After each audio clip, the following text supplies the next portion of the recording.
ইসরায়েলকে তছনছ করে দিয়েছে ইরানের ভয়ঙ্কর এক গোপন অস্ত্র।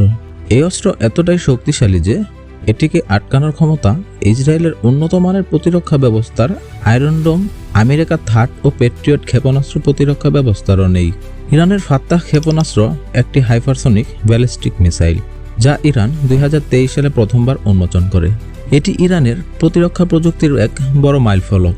এটি এত দ্রুতগতির যে প্রচলিত মিসাইল প্রতিরক্ষা ব্যবস্থা যেমন থার্ড, পেট্রিয়ট, আয়রন ডোম এগুলো সহজে থামাতে পারে না। প্রায় 1400 কিলোমিটার দূরে নিখুঁত আঘাত হানতে সক্ষম।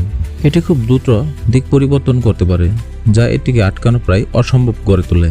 এতে রয়েছে শক্তিশালী ওয়ারহেড, বাংকার ও গভীর প্রতিরক্ষা স্থাপনাও ধ্বংস করতে সক্ষম। এর গাইডেন্স সিস্টেম অত্যন্ত আধুনিক ও লক্ষ্যবস্তুতে নিখুঁত আঘাত হানতে সক্ষম। গত 18 তারিখের রাত্রিবেলায় ইসরায়েলের রাজধানী তেল আবিবে ব্যাপক ধ্বংসযজ্ঞ চালায় ইরান এই মিসাইল দিয়ে।